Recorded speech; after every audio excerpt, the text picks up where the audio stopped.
step I take, I move my truth. Every time they tell me stop, I use every comment, hate that makes my feel. Gather up my energy and boom, I hear them talking, saying the way that I move is so reckless. That is a part of my mind I've been blessed with, giving my blood so I am relentless. All right, welcome to the Keep Hammering Collective. I'm here with Marlon Chito Vera. What's up, buddy? Man, I'm sore. Sore? Yeah, we had a good day yesterday, huh? It was great, man. I've been looking forward for a while to do that. I've been a big fan of yours for a long time, wanting to run with you, train, learn how to shoot the bow, and it was an amazing day. A great experience. Really? Yeah. It's. I had so much fun because I don't know how we connected. Obviously through UFC and watching you fight, and I'm there sometimes with Joe. So it's. But I liked. I think everybody loves your attitude. You're so positive. You seem fun without even spending time with you one-on-one. You seem like a fun, happy person that just works their ass off. That's what I do. You gotta keep the right attitude towards everything, right? Not every day you win, not every fight you win, and sometimes that alone just can dictate where you're going live or who you are or how you approach things. And if you keep the right attitude, good things will come to you. Yeah. Well, it's your last fight was a big fight, championship fight, 5-round war. That's the fight game is such a hard job, Yeah.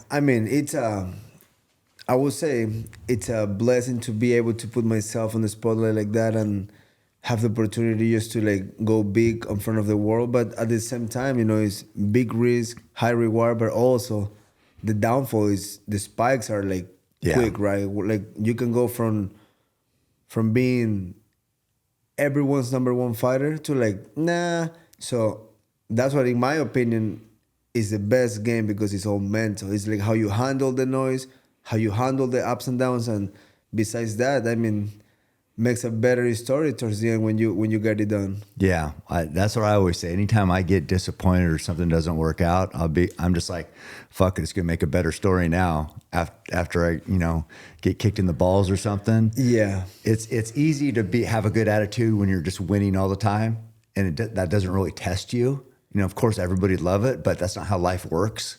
And so, how you handle those valleys and get you to the peaks. You have to embrace when you're on board, and you have to almost appreciate when you touch rock bottom, because now that you're touching there, you can actually jump back. When you're in the middle, there's nowhere to go. You can go up, you can go down.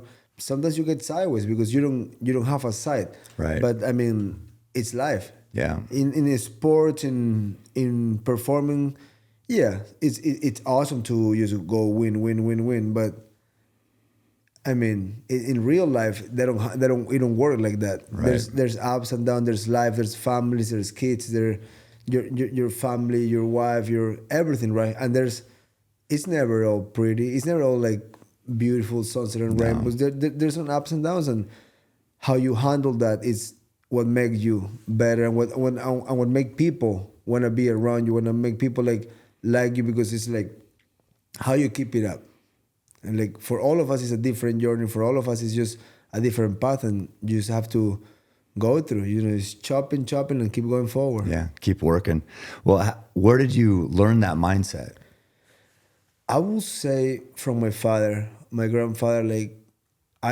Growing up, I never see complaining around me, but also I knew we weren't the rich family that everything is, you have wealth for generations.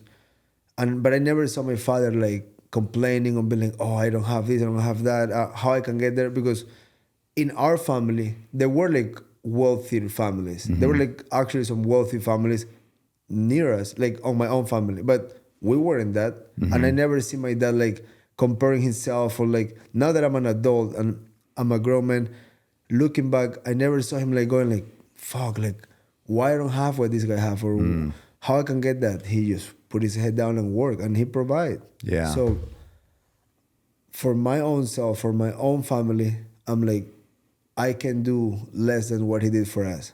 So that's what make me go bigger. Yeah. And, left the country, trying to make it to UFC, become a UFC fighter, and I've been trying my ass off since 2014. Yeah, I love it. I mean, but I do think that's a great lesson too, because I think a lot of kids grow up and they hear their parents, or for sons, especially their dads, because I think sons look to their dads to model how you're supposed to be as a man. And if the dad is always bitching and complaining about, some other guy or his situation at work or his life, then the son sees that and they're going to mimic that. You pretty much you're making a bitch. Yeah. And I indirectly, like, you don't want that for your kids, but you don't realize how much kids listen and how much they pay attention. Sometimes you're like, he's a little kid, he don't fucking know. And they know. Yeah. And that gave me awareness growing up, because I'm like, I was aware of everything my father. I was like, I thought he was the coolest guy, farmer guy, ride horses, drive a F-150. So I'm like, that guy is fucking badass. Cool. He's a badass. And without fame, without money, but everywhere he go, hey, Mr. Vera, hey, Marlon, like, let's trade a few cows or whatever. Yeah, like, he was always making business on town. And it's a small farm town, so right. either you're cool or you're not. Yeah. Because it's a small town. Right. And I was just like, as a kid, I remember just paying attention of every little detail. Shakes everybody's hand, look people in the eye. And he never sit down and tell me all this. Mm-hmm. But you see. Right. That's why when my son is around, let's say I lost a fight or I'm not doing well or I feel like something is wrong, I just keep the best attitude towards it, because he's feeding from me every day. So I'm like, I'm not going to let this kid get the worst of me. Right. He's going to get the best of me, even if I'm not there in that moment. And it's all perspective. You just got to, maybe today we're not good. Mm-hmm. Maybe it won't be tomorrow. But at some point you will figure out how to be good, and that's all that matters. Yeah. It's so valuable to have that attitude. It's everything really. I mean, because that's going to dictate where your life goes. And it's like, yeah, you didn't get the result you wanted in that last fight, but man, you from us talking yesterday, you told me you're changing things around, trying to grow, trying to get better. And that's the name of the game. I think a lot of guys, they get comfortable doing what they're doing, their routine. They lose, they stay with that same routine. But you're changing it, huh? I mean, you can't do the same and expect better or different results. Mm-hmm. I mean, you have to like move pieces. Like what I'm trying to do right now is getting my athleticism better. Like I was never the good athlete. I was never the kid that won the race or racing bikes. I was always like, fuck, I'm slow. Oh, I'm not too strong. I was small, skinny. Mm-hmm. I was just tough and kind of like a little smarter than some, but I was like, how I can do to beat this guy on a wrestling match? We would wrestle on the soccer field, and I was always getting pinned. I was always getting like manhandled. I was like, what the fuck? But I was a tough guy that we were like, hey, let's do another round. Dude, I just kick your ass. Let's go. Let's go. Let's go. And now what I'm trying to change is that like I have that. I have the power. I have the durability. Now I need to be more mobile. I need to become a better athlete because I wasn't born too gifted. Right. Like I wasn't the guy that could just jump high or run fast.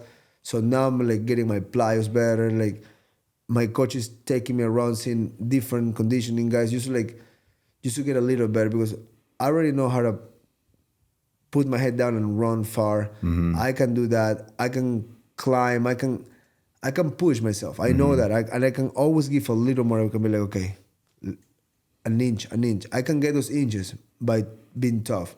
But now I need to become a little better athlete, and that will give me just more wrinkles in my game. Yeah, I think that the type of person you are and that you just described, those have a higher ceiling if you're talking about like potential, because the great athletes, they've been winning just on athleticism, on God-given talent. They haven't necessarily had to work, haven't had to put their head down and just be like, okay, I need to get to work. And so their ceiling gets to here, where somebody who's like, I'm never going to stop improving, they'll pass them eventually. Yeah, 100%. Like, I don't have a ceiling. Like, I don't have goals set in a way like, okay, if I won the belt one time, that's it. I wanna want it 100 times. I wanna try my best to do it as long as I can. That's why I kept my nutrition the way it is. I kept my diet. I kept my lifestyle. I'm not trying to fuck around. I'm not trying to go to a club. I wanna be lonely. I wanna just because it's a short career. Yeah. I got 6 more years. Right. Realistically. I mean, I can push for more years maybe here and there, but top prime, good health and everything I got, 6-7 years. Right. So why fuck around now? Yeah. I got the rest of my life to play and do whatever I want. So now it's just force it, kick the door and be like, motherfuckers, I'm gonna get it. I liked hearing that too, because I was, as a fan, it's frustrating for me to see Conor, he's made so much money. He's at the top of the game.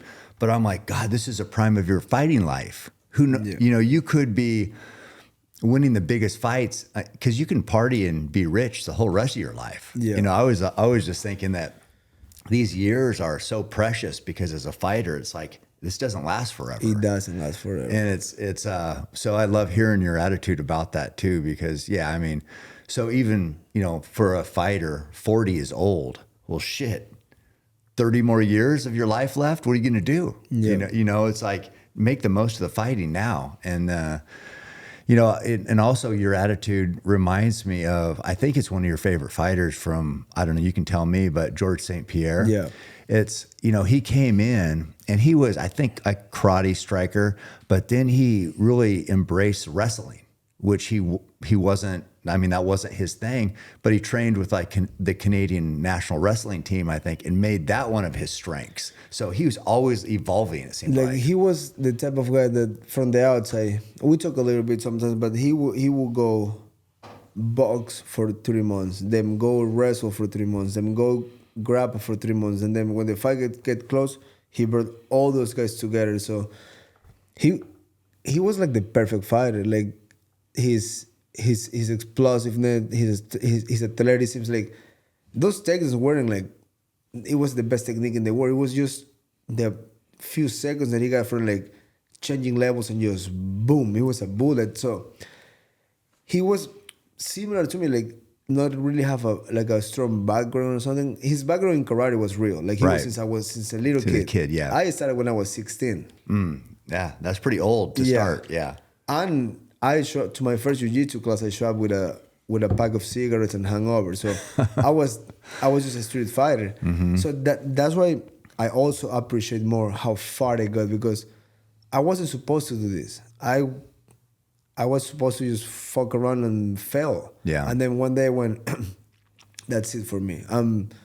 Fuck the nightlife, fuck all this, because everybody was every day my phone ring, dude, party. And then that was fun. Yeah. I go to the party, everybody have a good time, fun and jokes. But then I was okay. Is this it? This is not gonna take me anywhere. Right. And since I love fighting, and a friend told me dude, just start fighting. Why are you fighting for free? Yeah. And I'm makes sense. So my neighbor took me to a jiu-jitsu gym. Yeah. And I never left. I show up I think it was a Tuesday, Wednesday, show up, pay the month. They were you don't want to take the free classes? I'm no. I'm here for good. This was in Ecuador? In Ecuador, yeah. Yeah. And when I started training, a month later, I stopped picking up the phone for parties. All my friends were dude, what the fuck? I'm dude, I'm on a mission now. It's what are you talking about? What's the UFC? I'm I'm gonna be there one day. Don't worry about it. Everybody was dude, you're crazy. They will never, because back then there was not one Spanish speaking person or anyone for South America fighting. So it was impossible to do it. Why did you believe you could do it? I don't know. God, man, I was just when I say I want something, when I want to be good at something, I just forget about the world exists and just be if I want that, that's what I want. So that was 16 you started? Yeah, 16 turning, 16. Yeah. Because my first pro fight was at 17. Oh, and so up until then, what do you mean fighting in the streets? Was kind of like Jorge Masvidal? Was it organized fights or just getting and talking shit to each other? I wish it was like that, because that would have given me a better base for fighting. It was literally dark in the club, kind of drunk. Someone barely touched me, just sucker punch, and then it was like a 10 versus 10 type of cops game. It was a mess. Yeah. And that's how you get hurt. That's how you get killed sometimes. For and sure. I'm lucky I never run into the wrong person. That's true. Like I'll be like chilling, and I was a little kid. I would put like a button up, so they let me into the club. I look a little older. You put on a what? Like a button up. What's that? Oh, button up. Yeah, like okay. So I look a little older. Oh, yeah. Like leather shoes kind of thing. So they let me go in because I was like 13 going to clubs. How old do you have to be there? 18. 18, okay. But I didn't have a hair on my face. I looked like a baby. And somehow they let me in all the time. Oh. I don't know what it was, but I look like a baby. But like I've been in the club drinking, and like someone look at me, and I would like throw my drink. Oh. I was just looking for a fight. What was it? Were you trying to get respect from other people, or you just? I just thought it was cool. We would drink at a friend's house, and we were like, okay, no fighting today, Chito. Come on, dude, don't ruin the night. 15 minutes into the club, I was throwing hooks left and right. Jeez. And the worst part about it was like, most of these times I would end getting my ass kicked. You would? Oh yeah. Yeah. And somehow because they were men or what? They were like men. Yeah. And like I would throw like one or two, and then they would like push me, and I would like go flying. Yeah. You probably weighed how much? 100 and 120, 125. Yeah. So you had to sucker punch them. Yeah. Otherwise, you weren't getting anything off. Most times they're like nice, but just from the side. Oh man. Yeah, that's not. I mean, not a great future if you keep that up. So it's a good move to get that. And so nobody. I mean, you just did that on your own. The training? Yeah. Yeah, like my friend took me to one class. Okay. And after that, I used to talk the bus every day. Like I didn't miss a day. Really? Not even when I have like the test at the school or homework. I don't even do those things. I never did a homework. I was like, fuck school. Get off of school, eat lunch, shower, walk, hit jack, take the bus every day. And so did you graduate high school? Do you have high school there? Yeah. Yeah. Did you graduate? Yeah, I did. Yeah, good. Okay. And then, did you ever like, I just imagine somebody who, now you start to learn skills. Then did you ever want to go back to the club and be like, oh, I could be a legend back there. Now I know how to fight. I never went back. Oh, never went back. I was like, and if I went and I was already like a blue belt, I would be like, don't even talk to me. Like, I wasn't drinking. I was just like, I was chilling, having a good time, but if someone pushed me, I'd be like, whatever. I was already gassed out because I was training. I would do like beginner's class. I would do the regular class. I would do the advanced class. So I was tapped out. Hours. Yeah, you're exhausted. And the moment I graduated from high school, I started doing the morning class. The noon class was like the pro fighters class, and then the classes in the afternoon. So I was in the gym 10 hours a day. Whoa. How long did it take you to get your black belt? Like close to 10 years. Ooh, still a lot of training there. Yeah, like a lot of training, but I would like go every day. Yeah. And until purple belt, I compete almost everything. And then did you compete in jiu-jitsu? I competed a lot in Ecuador. I went to Peru to a bigger tournament once. I never did the US Opens, nothing like that. Because by the time they become popular, I was already fighting. And once I started fighting, I never competed against jiu-jitsu. Oh, I see. Because you just like the full MMA. I thought it become boring to me. Right. I was like, what am I gonna grapple? Right. When did striking come in? Like a year later, when I become a blue belt. Okay. There was like a guy in the gym that trained the other guys, like a kickboxing guy. Right. And then I started like training with them. And then when they invited me to like the pro class, but it was a bunch of like men, like 200-pound black belts. Like they were sloppy and everything, but I was 100 pounds. Right. So we were like trained, and it was more like very low level, but you try hard enough that something sticks, right? Yeah, yeah. And fighting big guys, it doesn't matter. I mean, Exactly. so because right now, when I see you fight, it's mostly striking, and you have that base in jiu-jitsu, 10 years black belt, but everybody, I think, not everybody, I just know me, I see you as a striker mostly now. I know, and right now, today, I train with the Mendes Bros. It's the best jiu-jitsu you can have in the whole entire world. Yeah. And they have 1,000 kids at the highest level, like the best grapplers in the country today. And I don't grapple. Like I grapple weekly. Yeah. I go there, I go to the comp not in the class. fights I do usually. private sessions with them. Yeah. And then I just like to scrap. Yeah, yeah. I know, because I was thinking, after talking, with that O'Malley fight, I was like, man, if you could have just like taken him down, just change that up a little bit. I maybe didn't even thought about the it. threat of taking him down. But that's true. And that's also part of growing. Yeah. The thing with those things, like people go from like, okay, I'm a super good striker. One fight didn't go well, and then you go full on wrestling. Yeah. That's, in my opinion, also like not the best route. Right. But mixing it up is what will make you great. So I'm gonna work on that to mix it up, because I spar like high level guys, and most of my sparrings are like wrestlers, so they shoot a lot and we grapple a lot in the ground. But once the fight gets on, Yeah. I just want to elbow you in the forehead. Well, I know you've had some crazy, awesome knockouts. The front kicks, all sorts of. That's a problem too, because now you fall in love with that. Yeah. I don't see people falling in love with a rear naked choke. No. You kick someone head to another dimension, you're like, you know what? Let's just stick to this. Yeah, it's so exciting to watch. But I think there's a fine line too, because if we think about UFC 300, which we were both there, you have to mix it up, because it's like if you look at Aljamain Sterling's fight, he just took the back or held Cater down, basically, didn't really do much striking. And then, you'll win, but it's not going to be a highlight reel. And you don't get the push from the UFC. Yeah. You don't get the big fights. Because they like making the crowd yell.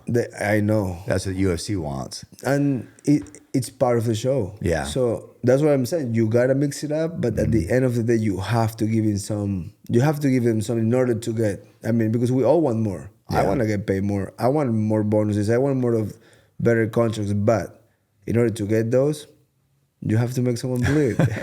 Well, I guess you could go the wrong way on that too, because what was that fight? Because they had that big bonus, right, for knockout of the night, the 300,000. What was that fight where, a big tall black guy landed, thought it was a walk off, and then Jalen Turner and Moicano. Jalen Turner. That was crazy. Yeah. When I went 1-2, guy fell down, almost called. One follow-up punch. You walk out with a win. And then you went like, referee, what the fuck? What do you mean, what the fuck? You gotta kill the guy. I know. But he wanted that walk off, hopefully to get to 300,000 maybe. Do you think he was thinking that? Yeah, but if you punch the guy falls to the ground, and you Superman punch from the top to the bottom. Yeah. I give you 300 for that too. Like a Dan Henderson. Yeah, he should. Yeah, my Bisping. boy. Yeah. He shouldn't go for it. Yeah. If you hurt someone, don't be cool. Fighting is not for the cool. Right. You hurt someone, you get the job done. Because look what happened. Moicano recovery. Next round came on. I know. Took him down and stopped him. I know. That's how much money was lost because he didn't get his win bonus. Probably, I don't know what his contract is. I don't know either. But you're losing pretty much half of your check. And I get it if the guy's better than you and you get beat. That's cool. Yeah. Losing like that must hurt. I would have been messed up in the head if I would lose like that. Right. Like if I have like an arm bar and I feel like, I don't want to break his arm, and then the guy knocked me out, I would be waking up sweating at night. Yeah. That's not. You heard the guy. Yeah. Stop on his head, finish him. Go for it.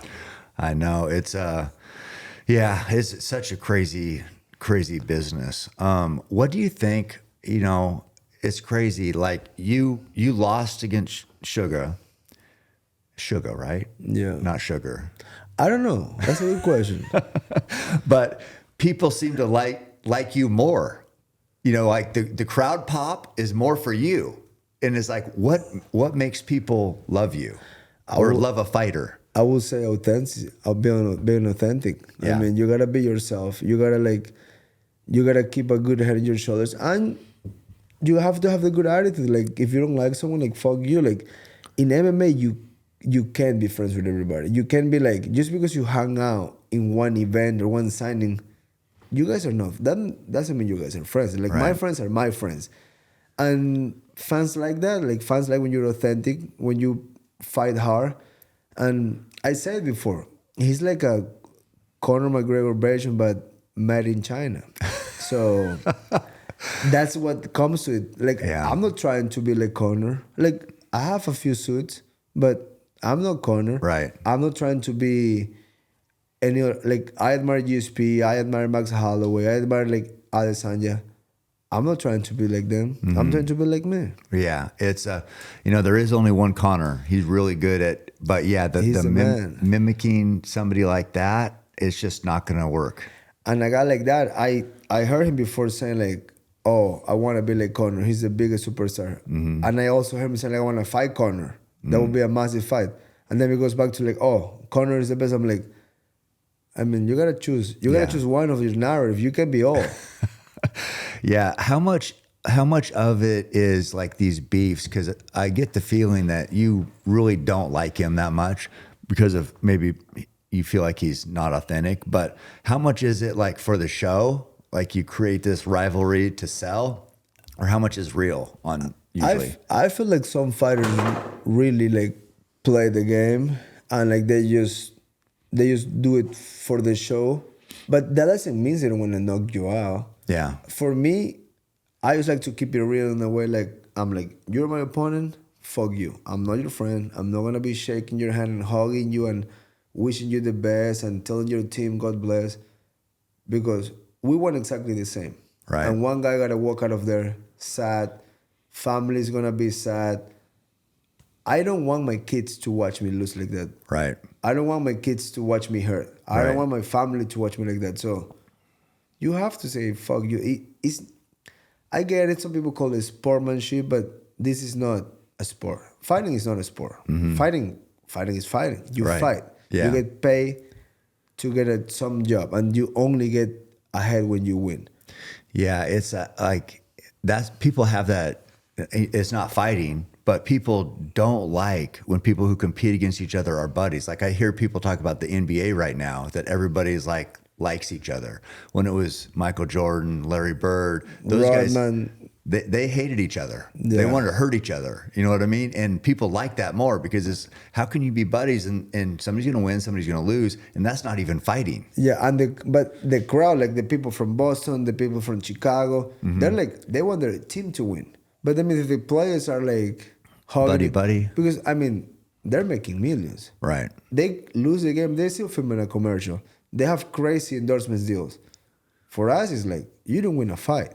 You're left behind. Right. Doesn't matter if that was for the title, if you're number one contender. In fighting, you're only as good as your last fight. Right. People forget about all the great things you did. I mean, that's why you have to be mean. It's not a sport in the one that you can be like shaking hands and be like, fuck yeah. Like, you have to be mean. Yeah, I saw even you kind of had words with even O'Malley's trainer. Or his coach? Yeah, Is it Tim? Somebody? Yeah. Tim the Welch. red-headed guy. Yeah. Was he talking shit or what? I mean, he said it before, like, you know, part of the war, part of the game. He talks shit in between rounds. Like he goes like, "Come on, you suck. Come on, buddy, quit." And I literally, they were cleaning the blood off my nose, and I literally just grabbed my cup and went like, "Fuck you, it sucked my dick." But I'm like, they take like, "Oh yeah, he's just jealous or envious." I'm like, jealous of what? One, I don't want to be like you. Two, you're a fucking cook. I mean, yes, fair and square. You won the fight. Yeah. I'm not making excuses like a little bitch. He had a good fight, for sure. He had a great fight. Yeah. And I'm not a bitch.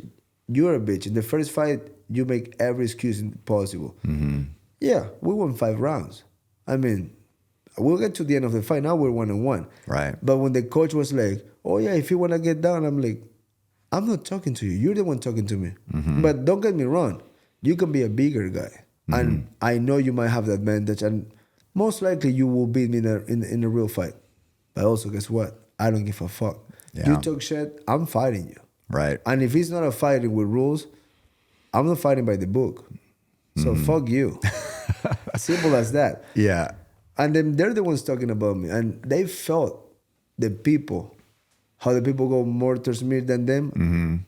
I mean, I guess they're the ones that are jealous, not me. I don't even think about them. They're the ones that have been talking about me for years. Yeah. They can fucking, I don't care. I would like to see, I mean, because you guys are 1-1. I mean, he can say whatever he wants. And he looked great in the last fight. I can't take anything away. He won the belt. Great fight against Sterling. Defended against you, whatever, but you're still 1-1. One of the most common questions I get is, how do I start hunting? My answer, gohunt.com. I actually really wish there was something like GoHunt available to me when I was younger. It would have saved me a lot of time hunting areas that game was scarce. GoHunt is just like Zillow, but for hunting. You can see every hunting opportunity in the West and easily sort by game you're looking to chase, along with draw odds, over-the-counter opportunities, harvest stats, and even trophy size you can expect. Even if you've been hunting your whole life, the information you can get from GoHunt is way beyond what you'll find anywhere else. It's the best way to go on more hunts every season. They've also got public and private land maps and an online gear shop filled with field-tested hunting gear, not just the basic stuff you can buy at a big box store. If you find it in their shop, that means they've tested it on hunts and can guarantee it's good. If you haven't checked out GoHunt, see for yourself how easy they make it to plan a hunt. You can use code CAM, that's C-A-M, when you sign up, and you'll get $50 to spend in their gear shop plus 10% off most items in their store. Sig Sauer is leading the firearm outdoor industry in American innovation, ingenuity, and manufacturing. For over 250 years, Sig Sauer has evolved and thrived by blending American ingenuity, German engineering, and Swiss precision. SIG is synonymous with industry-leading quality and innovation, which has made it the brand of choice amongst the U.S. military, the global defense community, law enforcement, competitive shooters, hunters, and responsible citizens. That's why I have decided to partner with them for my personal protection and concealed carry of choice. SIG and I are working on some pretty cool collaborations for the archery community as well. And I'm thrilled to have them as a sponsor of the show. SIG is actually offering you guys a discount on optics too, which is unheard of in the industry. I'm looking forward to trying out their new image stabilizing binos, the Zulu 6 on my bear hunt in Alberta with the rivets. Those are also 10% off using code CAM at sigsauer.com. That's code CAM for 10% off. What I remember most, he landed a good knee on you that would have dropped almost anybody else, but not you. And then I remember at the end of the fight, that left body shot to the liver, it looked like, that had him, over in the corner on the knee. I mean, I will say, if you put the knee and the body shot was more damage than the knee. Yeah. I mean, looked like it. Thank God I took it. I mean, if I might be not the most talented guy, but pretty tough. I got the strength, so I take that because I can work on the rest. How did it feel? Did it hurt like shit? It was, when I saw the picture at the beginning, I was like, oh, he gotta hit me with the muscle, with the tight. But when I saw the video, I was like, no, that was a bone to my nose. Yeah.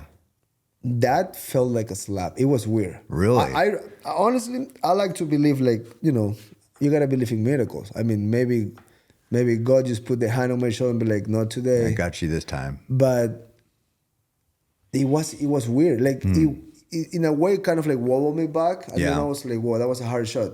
Mm-hmm. But then what actually hurt was that one punch on the 5th round. It was like literally a clean punch right like on the eye coming down. So that was I was blinking my eye because if I close my eye, I look normal. But if I open my eye, I have 2 dogs in front of me. So I was like, oh, you motherfucker. And then the thought comes to your mind, you're like, okay, it's time. You should quit. Just make yourself a ball. Let him do like Peter pat you and the referee stop. I went, fuck you. I'm not gonna do that. Do fighters do that, you think? 90% 9.9. They feel every. Sometimes they get a slap and they just go. Yeah.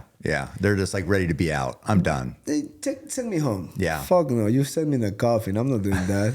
I'm not made for it. I'm not gonna quit. Yeah, that's why people love you.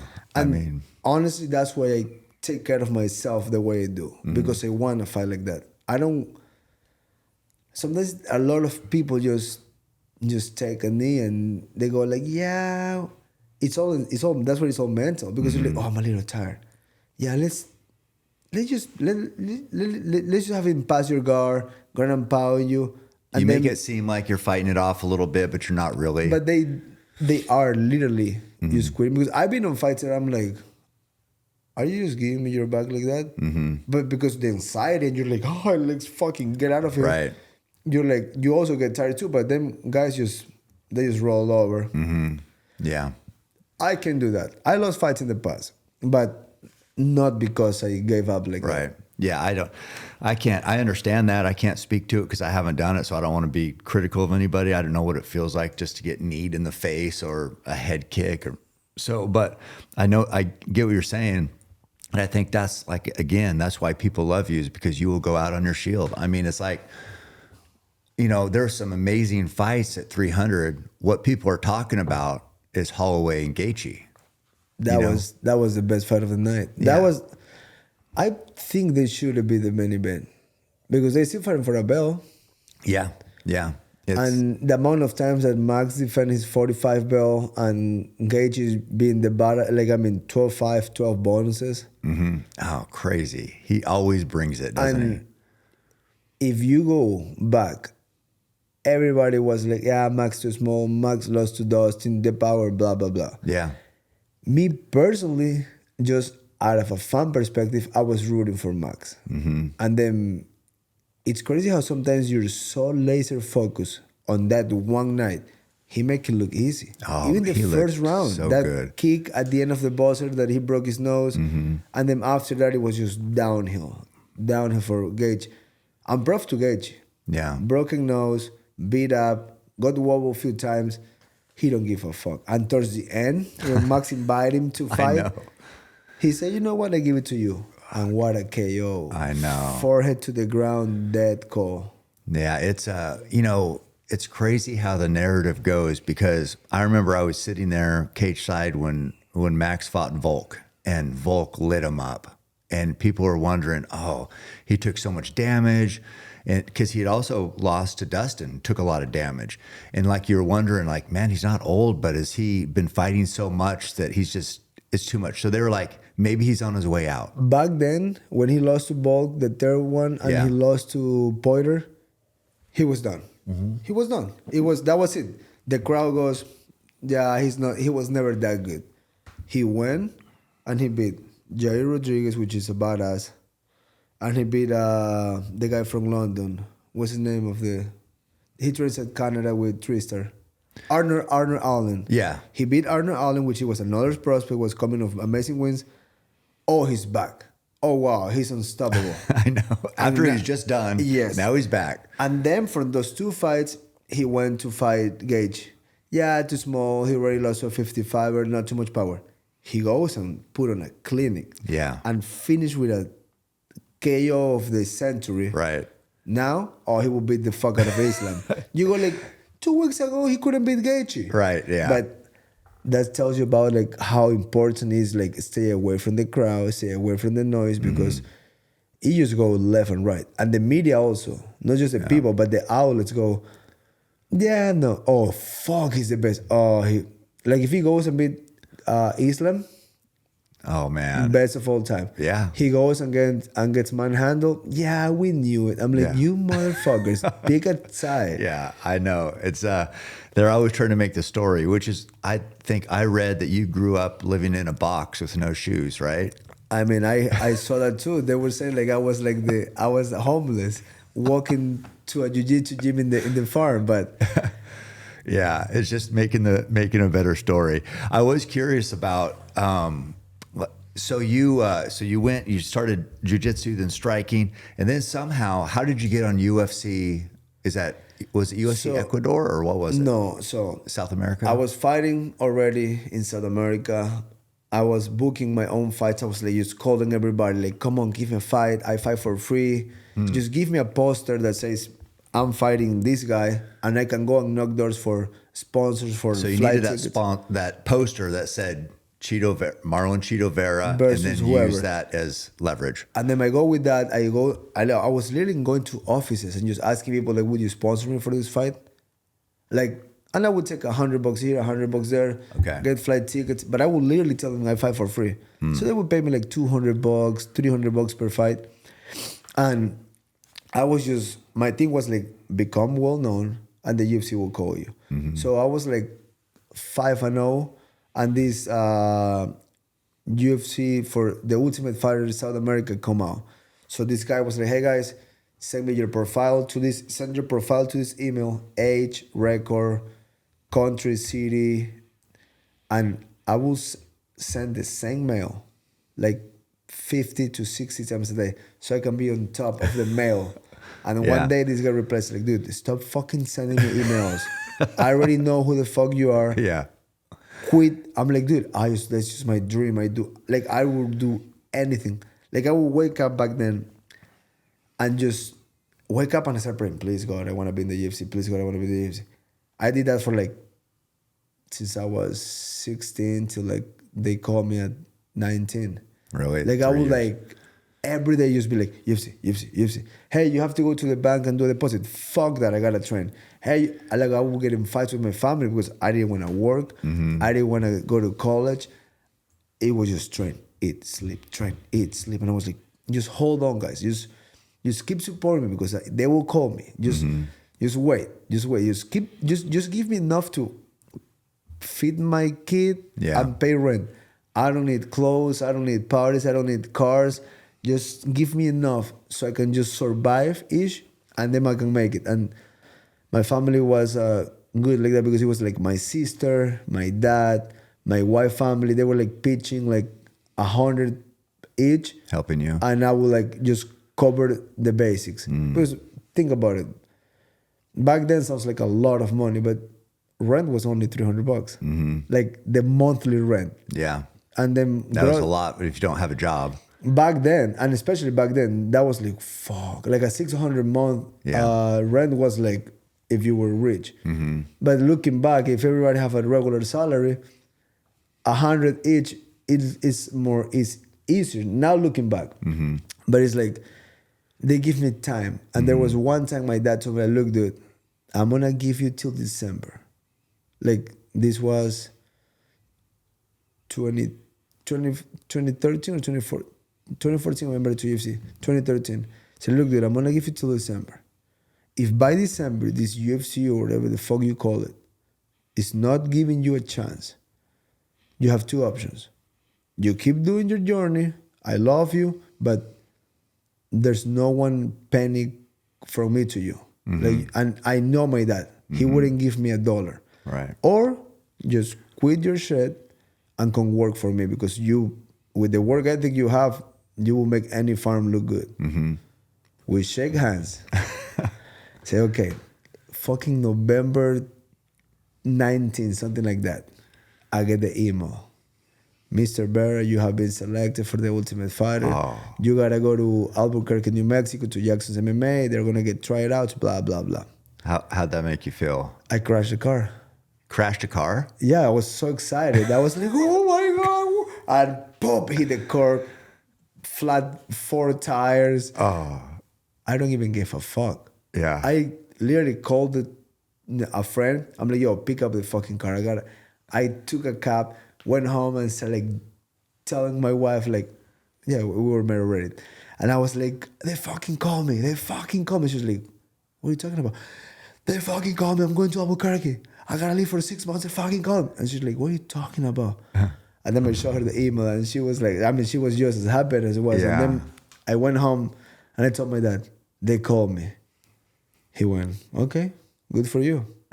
You won the bet. Yeah. And then few weeks later, they flew me to Albuquerque. I literally took boxing gloves, shin guards, 5 shorts, 2 jeans, 10 t-shirts and just left. And then we trained for a few months. Then they sent us to Vegas to do like medicals. Who were you training with? Back then was like, it was like Jair Rodriguez, like the Mexicans, few guys from South America, but back then Jackson was what, like golden era. Right.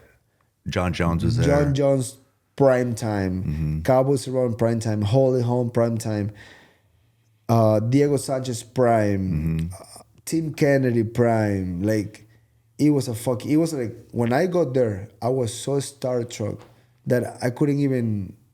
I was like, "What the fuck I'm doing here?" I would get my ass kicked. You don't understand. I would get tossed around in wrestling. I get my ass kicked every Tuesday in sparring. Like they were really going like, dude, these guys suck. But they didn't understand. I was coming from Ecuador, training on a living room with 2 fucking lawyers. Right. Like I would like hit meets with like, let's say you're a big runner and all, like who you are. I would go to a guy like you and be like, can you hold it for me? Yeah. And you literally would be doing this for me. Right. And that was the training I had. It was just a bunch of friends pushing me and helping me. Who didn't know anything. Nothing. So how could you be good? Yeah. So when I got there, I mean, one of the UFC people, I won't say his name because I don't know if he want me to say his name. He told me that the people from Jackson called him like, hey, dude, send him back. He fucking awful. Yeah. And this guy was like, no, give him time. Yeah. Just give him time. He's been training in Ecuador. There's no one out of the fucking country fighting, so just give him time. And I mean, that guy saved my career because if that guy would have sent me home back then, that was it. It's over. There wasn't a second chance for that. No, you had your chance. You weren't good enough. That's it. And that was, but it was crazy because I would have Carlos Condit, John Dodson. Like it was like when I got to the gym the first day, I was like, holy fuck! 2 weeks ago, I was watching you guys on TV, thinking I will never be here. Right. Because when you're in Ecuador back then, you're like, are they gonna call you? It's like a different world. Probably it feels like you're so far away. You don't even know how the US looks like, how it feels to be there. Like being on a Walmart back then was like, wow, Walmart. There was fucking crackheads and stealing, and you still like, whoa, there's a McDonald's inside Walmart. That's fucking crazy. Yeah, right. So it was a crazy experience. Yeah. And so you trained there for how long? Like few months, and then they sent us to Vegas to do like tryouts. What were you like when you felt you're getting your ass kicked there? When you'd call home, what would you say? Oh, I would tell my friends like, dude, I'm like a white belt, and they're like, how it feels? I'm like, dude, I just get punched in the face like 40 times before I can even react, and then they would tell me like, but what, they just faster? I'm like, dude, they know how to fight. I don't like if it's a real fight, like if we go like, okay, get in the cage and small gloves and no shingles, I might do better because I was like, fuck you, you under the lights. It's not just straight technique. But it's like technique for technique. I was just getting tossed around. It was like, they would make fun of me. They would be like, oh, you fucking like, they would like, when we leave, because we live at the gym at the dorms, so they would literally make fun of me. It's like, you're a fucking fighter. I was like, fuck you, dude. Yeah. I mean, let's go right now. that was one thing. Every time they were talking shit, I was like, let's go right now. Yeah. That street fight is a different animal. Right. So you had heart the whole time. That's been there forever. Right. So okay, so you trained there for a few months, and then when did you start to actually have some success? The second time around I came back. So I did the Ultimate Fighter, I won my fight, then I got sick, I couldn't compete. So they not give me a chance in the finale, and then I came do my camp for that fighter. And then I was like confident, I won my Ultimate Fighter fight, I came back. So I started getting success. I started like actually kicking some ass, feeling better. I would pay the coaches separately so they can train me more private. Yeah. And then I felt like, holy shit, I'm on top of the world. It felt cool. Starting to come around then. Yeah. But the first time in, it was rough. Yeah. And then, so when you won your first one, you got sick, then you went back to train, and then how'd that next fight go? I lost my UFC debut, which I thought I won the decision, but they gave it to my opponent. Where was that at? Was that It was in Mexico City. Okay. It was the first time they went there. Oh, big card then. Big card. It was Kane against Mark. It was Verdun against Mark Hunt. It was a big one. Mm-hmm. And that one, you thought you won? I thought I won the fight. That one I thought I won. Mm-hmm. I have few decisions. Like I look back and I'm like, they could have turned those around, but Yeah, like that Jose Aldo fight. I think in my whole career, the Jose Aldo fight, the Son Yadong fight, and my UFC debut, they could easily be turned around. Yeah, yeah. Okay, so you lost that one in Mexico City. Then what happened? I went back home, trained back home, Did you make money for that fight? $8,000. $8,000. All right. So you Back had, home, you're fucking balling with that shit. that's a lot of money back home. I mean, when you're 19 and you have $8,000, it feels feels good. I mean, I had a few months of rent. When you go Almost a home, year of were they thinking you were like king shit? No, that didn't change until like 4 years ago. Oh, okay. My first 10 fights in the UFC, I was nobody. Yeah. Like you okay. go back home and it's like, yeah, that's a UFC guy. He win one, lose one. Yeah. Yeah. Like even when I won my first UFC fight, like nothing happened. Like I went back home and it was like What'd you make for that one? 8 and 8. Oh, 16,000 then. 60,000. Nice. That's good. Yeah, life started getting better. Yeah. Yeah. And then my third UFC fight, so I was 1 and 2. Mm-hmm. And that was in London. And then I just was like, I need to figure this out. I can't train at home. Makes no sense. Being at this level, training at home, like it was the lowest of the lowest level. So I need to get out of it and figure it out. Right. And then I moved to Cali. I lived with my manager and we looked around and we found a few places that might work or not. And then after that, I used to stay. I say, I'm not going back. And then I stayed here for a year. And I was teaching classes, cleaning the gym, just making enough money so I can survive. And my family network, I don't took money from my sponsors so they can keep it so they can be good too. So I did that for 1 year. No family, nothing for 1 year. And then got a fight. Pretty much they told me, you don't want this when you're out, which had a little bit of pressure, right? Ooh, yeah. So I went to Australia. All odds against me. Won that decision. Flew back home. Packed everything. Say goodbye to my family and never get back. Just bring my wife and kids back. Yeah. With me. So you won. So what were you 2-2 at that time, or I was 2-2 back then. Yeah. So and I brought my family without a plan. I didn't have a place. I didn't have nothing. I just flew back and flew them back with me. Were they like good with that, or did they are you sure this is a good decision? Well, the kids were too small to say anything. Right. My wife just say, sure, whatever you want. I trust you. Yeah. But when we got here, it was rough because, I mean, it's what, 6-7 grand in the account. Got a small apartment in Santa Ana, in the worst part, and just be like, we have two options. We make it or we done. Right. We figured it out. And back then, just to get the overhead, I was teaching 19 classes a week. 19. Just teach, train, teach, train, teach, and clean the gym at the end of the day. How much would you make for all that? $1,000. Okay. And with that, plus what I have from the last fight, Yeah. survive until the next one. Right. Right. By then I went through surgery. Oh, what happened? My elbow was just a bunch of bone chips bugging me. I went to surgery, but I was like almost negative with money. Yeah. And some fight fell off in London again. Ooh. And I went and fought Brad Pickett in 10 days' notice. My arm is still bent over. One of my therapists just literally pushed it back on place to kind of like I can pass the medicals in London. And I was like, if this fight don't go my way, I have like 2 months to get another short notice and get the money and survive.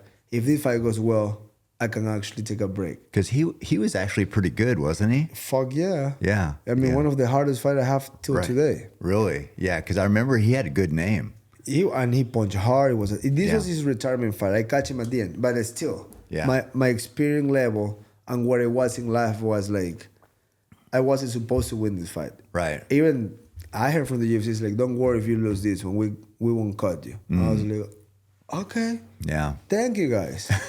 But like back then, it was like, take it or leave it. Right. Yeah. Because I just moved a family You had to take it pretty from much. Cali, from Ecuador to Cali, most expensive place. Yeah. No plan, no sponsors, and I was like, Brad Pickett 10 days. And What were they going to pay you for that? Fuck, it was like 16 and 16. Okay. Something. It was like 30 something I make. Yeah. But I kick him in the head, so I get the bonus. Oh, you did? That was the first time I was like, okay. So you got knocked out of the night? Yes. Ooh. So I had rent for 6 months, and I was like, okay. I kind of get afloat. Was it 50,000 bonus? Yeah. Ooh, man. So I put that's my good. head out of the water. I was like, because before that, I wasn't training. I didn't train for like, I would say 2 months. I was coming off surgery. Of course, I was fat for being a 35er because I haven't touched the gym. You start thinking your career is over. And when they offer you a fight like that, for me, it was like, this is a street fight. Like, someone want to hurt my family, I got to defend them. Right, yeah. There was no time for camp. There was no time for preparation. Cut 20 pounds in 10 days. Like, they pretty much told me, like, just made it to the cage and take your bonus, your show bonus. Right. Yeah, you're And probably going to lose. We just need a fight. And somehow, I had one of the best nights of my life. Wow. But also, it's because You're backwards against the wall. he was extremely against the wall. I was like, that was it. What was a head kick? What, just Left kick to the head at the third round. did you set it up at all? I just throw a haymaker. I was losing the whole fight. Really? Yeah, well, kind of. Yeah. I definitely lost the first round. Second round, I kind of I started making more damage. Yeah. And third round, but they were giving the fight to him no matter what. Yeah, his last fight. 100%. Yeah. If that kick would have landed, we would talk about a different story. Wow. So that kick, that kick gave you $66,000 more because you got 16 to show, then the 16 to win plus a 50. Yeah. Man, that's a big head kick at that time of your life. That saved my life for a few years. Yeah. And then, so did you get healthy after that? I took my time and I went back to therapy on my elbow because I was still fucked up. Like my arm hurt the whole time. It wasn't a big surgery. They just remove bone chips. Right. But still, Yeah. you get swollen and all Can't that train. shit. No, not at all. Yeah. Yeah. Huh. And what happened after that? I went on a nice win streak. I beat 2 more guys, and I kind of like got in a good feeling. Oh, I can make it. I can become a world champion. That was when I started believing in myself. Like, okay, because I was always the underdog. Guy Right. coming from Ecuador. Yeah. Always fighting just to survive for the next fight. I didn't have the time to be like, okay, I can do this. So I got into a rhythm. But then again, they offered me another short notice fight against Young Lineker. So I won 3 in a row. And now it's like, instead of giving me another guy like me to go 4 or 5 in a row, hey, you want to fight Young Lineker in Brazil? Was he ranked? Number 3. Ooh. That meant, That's a big step up. When I look back, I'm like, I took the fight out of excitement. Fuck yeah, number 3. Yeah. You had a little confidence because you'd won But some. I wish my manager told me like, hey, do you want this? I would think maybe wait. I say, fuck it. That's a big reward. But then you go in there, I get in there, I lost the decision. And it was kind of like a close decision. It wasn't like ass kick for 3 rounds. Right. Actually, I end kicking his ass in the 3rd round because he just gassed out. He couldn't find me and he got gas. But then it's like, now you lost the fight. And again, you go back home and it's like, fuck, I had a nice win streak going on. And I mean, because I wasn't a big draw back then, my next fight they offered me was like, you want to fight again in Brazil? Again, this guy looks like 4 feet tall, joke. Like, that guy No, I don't think they can even test him. Why? The needle even go through. What? He's a block. Oh, The yeah. needle would it Just so hard. He was Muscular. He was a rock. That guy touched me, and I have never felt that in my life until today. He could punch, huh? I mean, not with technique. He was like literally just throwing slaps like that. Yeah. When he touched me the first time, he broke my orbital, Jeez. caught my eyebrow in one punch. Oh. I went like, and you're what like, the holy fuck? shit. I said, Yeah. I told myself, like, what is this? Sean O'Malley is a big puncher. Yeah. Not even close. Rod Font is a big puncher. Not even close. Young Lineker felt like a little bitch next to this guy. Whoa. I was like, what's going on in here? Yeah. And then first, I mean, I was trying. I Yeah. was like punching him hard and everything. And I was like, I couldn't get it. And then we get to the third round. I was like, okay, I'm losing this whole fight. I just started swinging and scrapping with him. And of course, like everybody, they all get tired against me. Yeah. So he started getting tired, but he's already ahead. Mm-hmm. And then fight's over. Now I'm 2 in a row. He won the decision. He won the decision. Yeah. Rock bottom. My face looked like a mess. My forehead, I had bumps in my forehead. I have never had that before.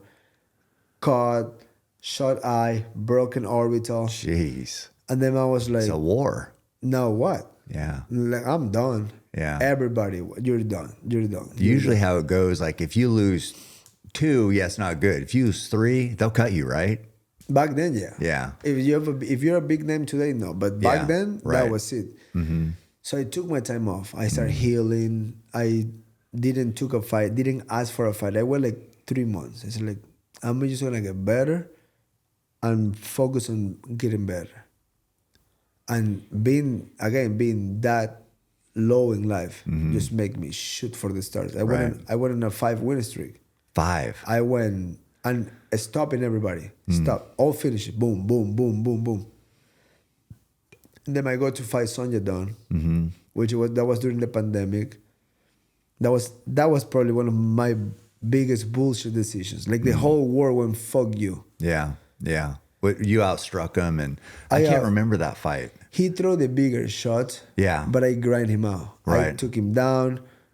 I mean, the fight when Bruce Buffer was reading the card. Yeah. He had his head down, Knew he lost. gassed out, Yeah. and I was like celebrating. Yeah. And then they raised his hand and he went like this. Oh yeah, fuck yeah. Oh, God. And I went like, what the fuck? That has to hurt. That hurt. Yeah. And because that happened, they reward us with fight of the night, which I was like, fight of the night. Yeah. I don't take the fight of the night bonus away Yeah. and make it a Yeah. no contest. Make it right. They didn't do that. I mean, there's not underpowered to do it. Yeah. So because of that, they give you the Sean O'Malley fight as a reward. Oh, I see. Well, and then you beat him. I beat him, and Yeah. that's why pretty much I fought for the title. So Yeah. he came on. I guess it worked out all right. Life circles in a good way, I guess. So why not? Yeah, so your durability and like that you're now is like because you're in better shape generally than everybody. Is that your biggest asset, do you think? Yeah, And- because I just know, like I know I'm gonna last in the marathon. I'm like, Yeah. I'm gonna last. And you've been through so much. I mean, all those examples of like, this is it. I got to win and my back's against the wall. That gives you so much strength. I mean, that gives you a different push, like different mindset. Like once you red light yourself, you're like, I still have like 3 more strokes. I still have like a little window to span, and that just goes along in life. Yeah. That just help you overall. Yeah. Yeah. No, I get that too. I mean, there's all sorts of famous quotes about that. Like Tyson says, everybody's got a plan until they get punched in the mouth. It's just like, so it seems like you can deal with adversity as well as anybody. And Yeah. I mean, I love how hard you train. I do think that we talked about that yesterday, that just your diet, eating so much meats and fats, it's protecting your brain. So you're not getting knocked out. You're not taking that brain damage, which is huge. They're staying away from drinking. They're staying away from clubs, and like just watching everything I eat year around. Like I'm like, is this gonna help me win a fight? Yeah. Yes. But also, don't mind fuck yourself. Like sometimes have some fun. Sometimes eat a little bit of the goods of the fun stuff. Just to like, okay, I tried. Oh fuck, I feel like shit now. Yeah, And you yeah. go like, I don't really need that. Right. So like keeping that good balance of like Healthy balance. being really good, but also sometimes give it a try, and that pays off. Yeah, I wonder, your dedication to training like that, it reminds me a little bit of Khabib, how he'd say he would just, train, eat, sleep, train nonstop. And I mean, you can outwork, I don't know, I mean, skill, yeah, you got to train your skill, but there's something about this hard work. There's something that goes with that, and guys like that they're being. He was training at an age that I wasn't training. Right, yeah. Like he might be older than me, but when he started doing sambo, I was probably playing soccer on the street. Yeah, he's like a little kid. Which sometimes I'm like, I have that disadvantage because I didn't grow up doing something like this. I'm just tough. Yeah. But most guys have 6 to 10 years of more work than me, even if they're younger. Yeah. So it's like, that's one thing that I also take pride of because I'm like, okay, I wasn't supposed to get this far. Right. No, it's and true. I'm going to go farther now. Well, it might be, maybe it's an advantage now because you started later, so you're still getting better. You know what I mean? True. Some of those guys that start early, they get to their ceiling at maybe 28 and they've, it's hard to improve, but so you started late, you're still getting better. That's exactly what Coach told me. That is, look how much you did with what you have. Right. So now that you're looking to get better, just wait to see what you're going to do. And I was like, I take that. I want that. Let's do it. Yeah, I love it. It's I don't know. So for right now, I mean, we know your last fight. What would you like to see coming up? Perfect world.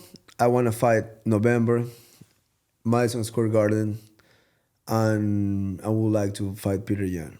So I think that's a no-brainer for the fans, for the UFC. And right there you have a former champ against a title challenger. Yeah.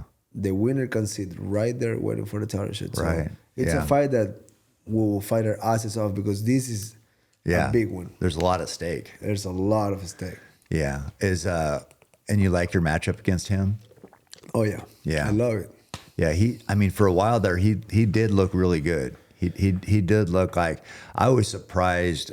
Who did he fight? Was that O'Malley fight? Could have went the other way. It could, yeah. Yeah, It could. yeah, because they had a pretty good fight, right? Yeah.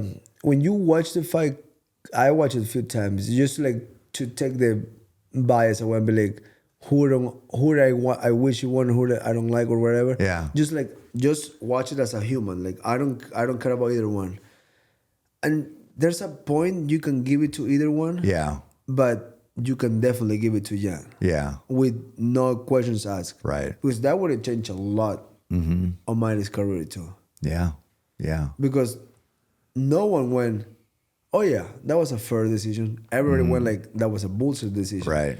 So that's kind of like one of those, because he went from no contest against Pedro Munoz, which is ranked 8-7, Yeah. to number one contender for the belt. So that path Yeah. He would have went backwards. helped the confidence. Oh to be yeah, like, for sure. I don't have to fight these fucking guys. Like, Yeah. I had to fight Rod Font, Cruz, Edgar, Sanhagen. I Yeah. mean, Aldo, Sonja Dong. Even I fought him before. Yeah. So like when I look back, I'm like, holy yeah, shit. that's I've been a resume. I've been in front of some motherfuckers. Yeah, you have. And that also helps. That's why even if you beat me, I can take those punches because I'm like, I've been in front of guys that hit double harder than you. Right. But he didn't have to go through the line. Yeah. They just went like, boom. But when you have that knock, he poked Pedro in the eyes. Yeah. Why is that a knock contest? Yeah. That should be a Pedro's one. Right. But I don't make the rules. But you know what? I mean, I don't know what his mindset is. He seems very confident, but you know how it goes. When you're laying in bed at night and you're thinking and you're like, did I really fight all the best guys to get here? Because you can say you fought all the best guys. You know in your heart, you're like, no, I went through the gauntlet and I survived, and yeah, beat me that night. But you know, he could say just like what you said, man, did I benefit from that eye poke? And then I kind of got a pass on some of these going through the fire. And, Right. You know, he might have doubts in his own head. Who knows? I mean, we're all humans. Yeah. I mean, there's nothing different about all of us. I mean, the work ethic, the mindset, all that, but Yeah. real life, you're still going back home. Yeah. You have to think about it. Yeah. You're always honest with yourself at some point. And deep down in your heart, you know. Yeah. The world tells you one thing, but you know. But yeah, I mean, I don't know. I don't know. I like that you want to fight, Jan, because I think a lot of guys might say, God, maybe could I get an easier matchup, get a couple more wins? But you're like, no, I want to fight the former champion. Go straight to the fire line. That's awesome. Why not? Yeah, that's awesome. Yeah, I would love to see that fight too. Yeah, I mean, that would be. And he said he wanted to. Did he? He declined before because we saw each other at my last fight because he fought too. And it's like, hey, I want you next. Yeah. And I say, what are you talking about? You declined twice. Yeah. Don't be acting tough right now. He's like, no, it wasn't a good time for me. Well, then shut the fuck up. Fuck off. Do you guys always know when the other fighter declines? Because you always see like. The UFC tells you. Do they? Okay. They go like, hey, he said he couldn't make it. Oh, okay. I mean, if Because you're... people will say, oh, I've never turned down a fight. And then you hear the other side is like, no, he's turned down 3 fights. Yeah. So no, the UFC let you know. It's like, hey, he don't want it. What else will you want? Or we have this other option. Because when I fought Cruz, the original fight was me and Jan in Boston. Oh. Because he declined, they called Cruz and they make it in San Diego so it can be bigger for both of us. I see. So I said yes to both guys. Have you had to turn down a fight before? The only time I turned down a fight was the UFC called me to fight Son Yadong in China when they were trying to push him because he was this new guy coming out of China. They're probably, to grow that market. But the month before that fight, they were going to Argentina. And I say, my whole career, these 12 fights, I've been fighting London against UK guys. I've been fighting in Brazil against all these Brazilians. I've been going to everybody's fucking backyard. Yeah. Can you please give me a fight in Argentina against a guy from the US so I can, for the first time in my life, be like, fuck yeah, Chito, let's go. Because the UFC don't like when you decline. And because it was a great match for the time. And we end fighting anyways, like a few fights later. But I was like, come on, give it to me. Yeah. So I stand up for me. I said, like, I don't fucking want it. I take a fight in Argentina. Yeah. And I told them who I want. Right. I said I want Frankie Saenz in Argentina. Frankie Saenz was coming off beating this Mexican guy in Chile. So it makes just sense. Bring Frankie again to South America. He already won in South America. Because I'm a nerd. I know these things that makes sense or not. And I was like, this fight makes sense. They went, oh, you want to fight in Argentina? Back then, I had one friend in Argentina. This guy that was with me, the Ultimate Fighter. Yeah. That I didn't ask for. And they went, he already accepted the fight. I'm like, oh, you guys call him first. Yeah. So they call him first, I accept Put the fight. pressure on you. So I say, I mean, my third daughter was just born. So again, I need the money. Yeah. So I lose a friend. He went right away when the fight got announced, like, fuck you, you fucking piece of shit traitor. I say... Oh, so he didn't accept? No, he accepted. Oh, but not first? Well, they called me. Yeah. They say, you want to fight Argentina, right? I said, yes. This is the only option you have. And it was my friend. Because back then we were friends. Huh. And I say, you guys called him already? I said, yeah, we did. So I was like, I have a just born daughter. I'm living in California. If I decline this fight, now it's 2 declines. Now you're fucked. It's not good. I say, okay, cool. This guy went online, fuck you, piece of shit. I'm gonna knock the fuck out of you, you fucking weak bitch. I went like, oh, because he talks a lot. Yeah. I say, dude, fuck, I love you, but yeah, whatever. So I lose a friend. That's the only friend I have lost in years. So all fight camp, just talking mad shit. Because he talks, he's a guy from Argentina. That's what they are. They're cocky motherfuckers. Who's that on your shirt? Oh, Maradona. This is fucking fun. I didn't realize that. With a shirt that says no drugs. Yeah. Okay, so he all camp. I'm gonna kick your ass. You're a bitch. I used to kick your ass at Jackson, which is true. Yeah. He's an older guy, strong. He used to toss me around, Yeah. especially in like full contact sparring. Like, and he punch hard. Yeah. He have that corner style, like big left Yeah. hand, but the only problem with him, he goes like this. Everything is opens just up. Chin, yeah, exactly. Yeah. So we get to the fight, first round. He started going crazy. Did he talk shit like when you guys were in the cage? Not really. No. So he just started the fight. Like, he went hands down, crazy body kick. He started swinging like a madman. Fucking, I just put my hands up. Yeah. I let him just go crazy. Kind of like started just going like, I'm seeing everything, Yeah. but it looks like he's fucking kicking my ass. Right. First round's over. I was like, holy shit, that was crazy. He went like bananas. Yeah. Second round, we start again. He throw a kick. I took him down. He get up pretty quick. And then, how I hurt him? Oh, I clinched him. And I started throwing knees. Boom, boom, boom. And one knee went through. Ooh. He fall to the ground, start punish him. Yeah. Took his back, choke him out. He Okay. was battered. Full cut on the eyebrow, cut on the cheek, bleeding a lot. When the fight's over, I went and I'm like, brother, I never asked for this fight. Yeah. You used to be my friend. I love you. And he on there, he was cool. Mm-hmm. Someone in the car, I think it was his family, went like, fuck you, piece of shit. I'm like, what he did? But whatever. And then, fight's over. He started going crazy like O'Malley. Right. Oh, you fucking couldn't knock me out. You're a bitch. You have to choke me out. Yeah. I was like, dude, I fucking beat the fuck out of you, Yeah. but whatever. Yeah. So since then we don't even talk anymore. Really? Yeah. Oh, No, man. we actually got close. Yeah. But I mean, it is what it is. Yeah, that's a rough one. I mean, you were in a tough position though. Because they were like, that was when the UFC started going to South America. They went to Uruguay, they went to Chile, they went to Argentina, outside Mexico. Yeah. So I was like, I want to be cheered on. I went in there for the local guy. Everybody's like booing me. I'm like, motherfucker. But I did, going back to if I declined in the past, that was the only time because I was Okay. like, why am I going to go to China? Right. Not even in business class, just fucking like this, according to 135. I'm like, nah. Sometimes that's the only time I actually stand up for myself. Besides that, Okay. I've been a good company man. Yeah. Well, I mean, it seems like they like you now. The fans like you. You're a fan favorite. You put on a show. Yeah, no, the UFC been good to me. I mean,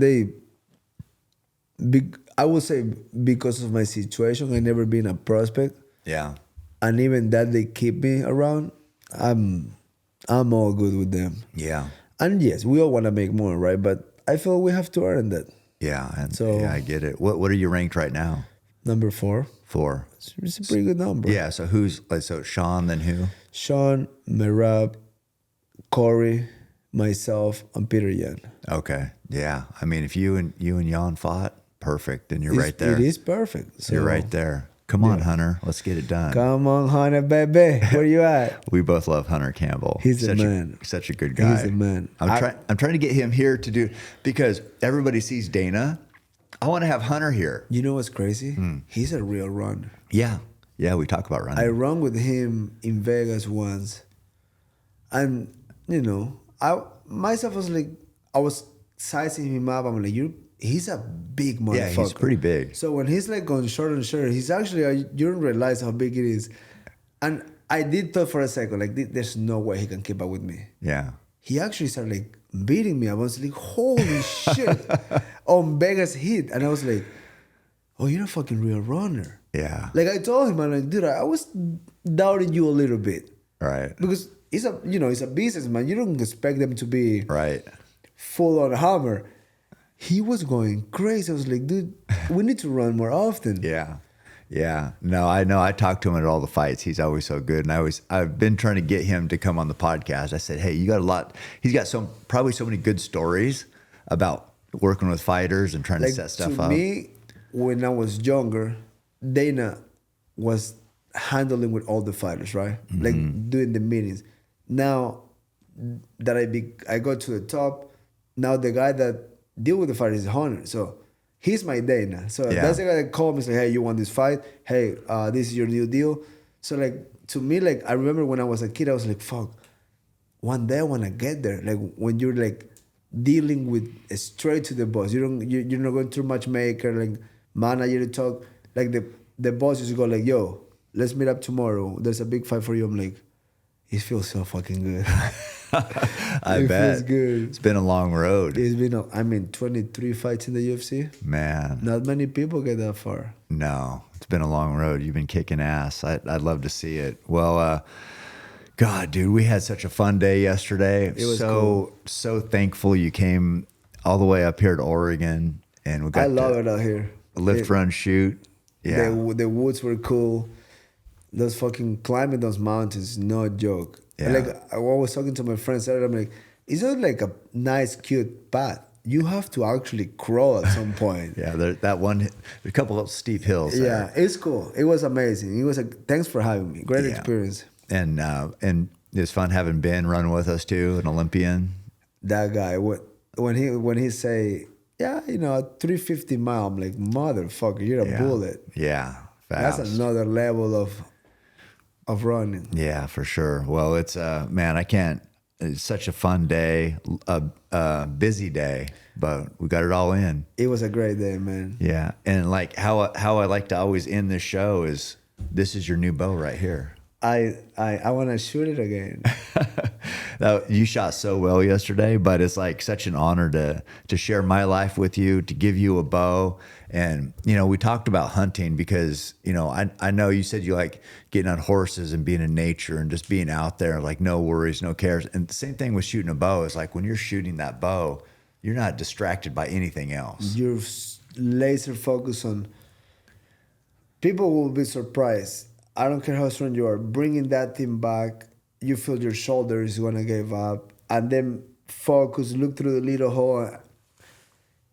I'm gonna become a shooter now because it's really fun, and when I like something and it's challenging like that. Yeah. And my goal one day is to go to a real hunt. So yeah, well, we need to make it happen. But yeah, in the meantime, just shooting arrows down range, just a good.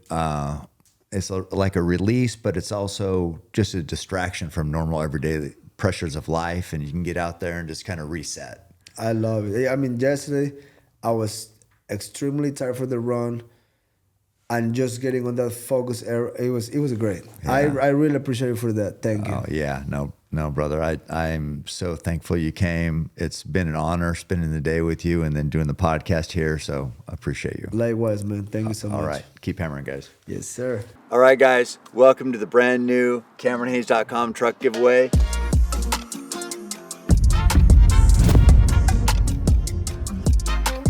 This truck used to be red, but we got this sick badass wrap on it to go with the theme of this giveaway. What you do in the dark matters. That means we got to train at night. We got to get better. We got to earn that edge at night. So what you do in the dark matters. Out there getting in those miles, maybe shooting in the driveway in the headlights of a truck, or maybe just pushing weights in the gym. We got to do something to set ourselves apart. So that's where, hey, the night shift comes in. And this brand new 2023 Ram TRX, 702 horsepower, killer looking ride is going to go to somebody who enters to win at CameronHayes.com. Whoever that is, I'm going to fly them out here. They're going to get this ride. I'll hand them the keys and $10,000 in cash, and I hope it's you. So again, head to my website, figure out how to enter and win. Good luck. Keep hammering.